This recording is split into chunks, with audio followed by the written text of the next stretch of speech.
Hey everybody, welcome back.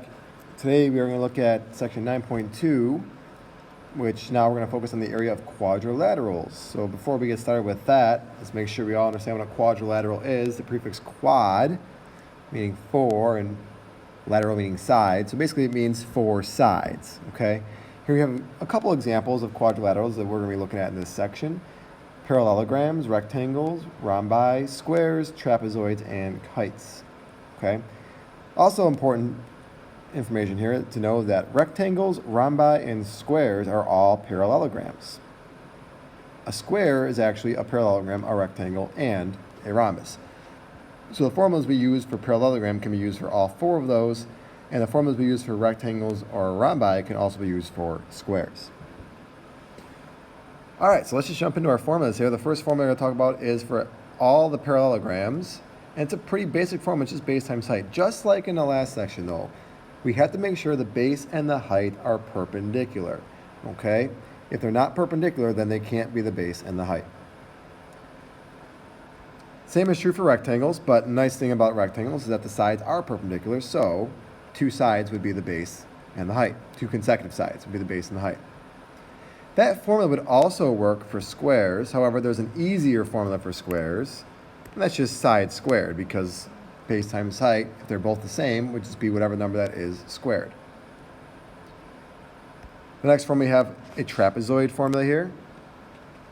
Okay, some people write that a little differently. Sometimes the H is in front. Sometimes instead of putting it over 2, there's a 1/2 in front, but it all means the same thing.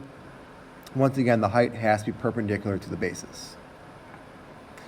And the last formula for rhombi and kites is actually the same formula. It's 1/2 times diagonal times diagonal. In fact, usually we write that as diagonal times diagonal over 2. And that's it. Those are our formulas that we're going to use in this section. Let's jump right into some problems and see how they're used. We're also going to talk about perimeter in this section as well. Remember, perimeter, to find that, we just add up all the sides together. All right, so example 1 says find the area of the parallelogram. All right, don't let the numbers confuse you. Remember, our formula is base times height, and remember that the base and the height have to be perpendicular, okay? So that would get rid of this 10. 10 is not perpendicular to anything. We can assume from this diagram here that 6 and 8 are perpendicular. Okay, one's vertical, one's horizontal, and a vertical and horizontal line are always perpendicular. So let's let 8 be our base and 6 be our height. Our answer is 48. Now, don't forget units. We're talking about area at square units, so 48 square centimeters.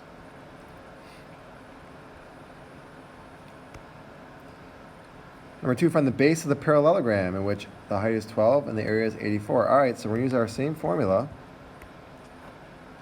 84 goes in for area. We don't know the base. 12 goes in for height. We simply divide both sides by 12, and we get our base is 7 yards. Not square yards, just the base, so just yards.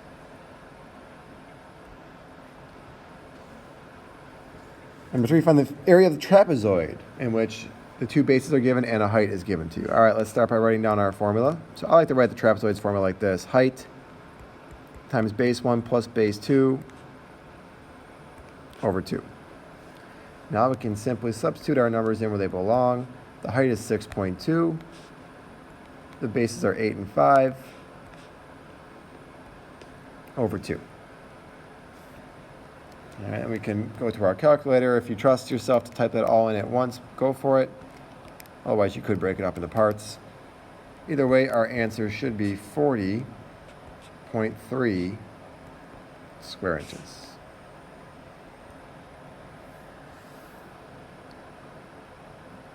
Example 4, we're going to work backwards again.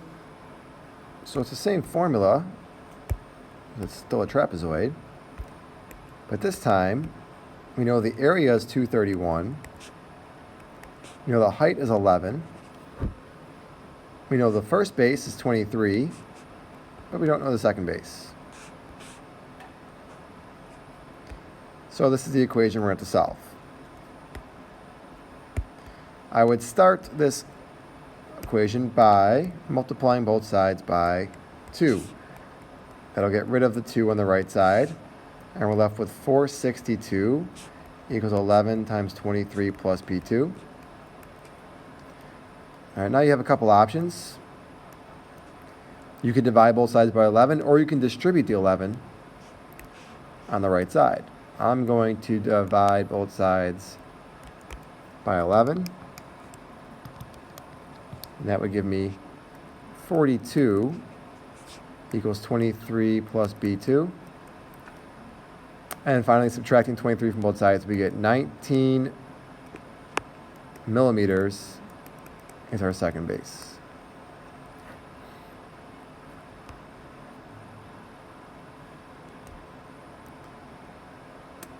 All right, number 5, in a rhombus, both diagonals are given to you. Find the area of the rhombus.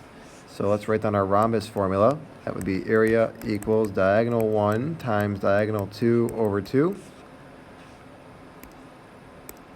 Diagonal 1 is 10, diagonal 2 is 12. So 10 times 12 over 2. Our area is 60 square inches.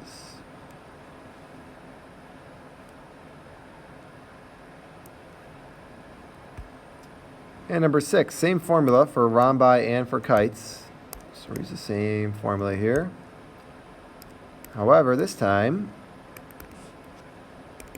we know the area is 238. We know the diagonal 1 is 14. We don't know the diagonal 2 over 2. So a couple things you could do here. You could multiply both sides by 2 if you wanted to get rid of that 2. Or since we know 14 over 2 is a nice whole number, we can just do that right now to simplify. And then divide both sides by 7. And we get our second diagonal is 34 inches.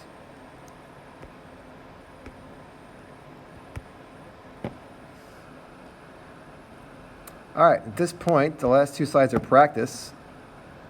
Okay, you can pause the video here, try all the practice problems, come back and check your answers.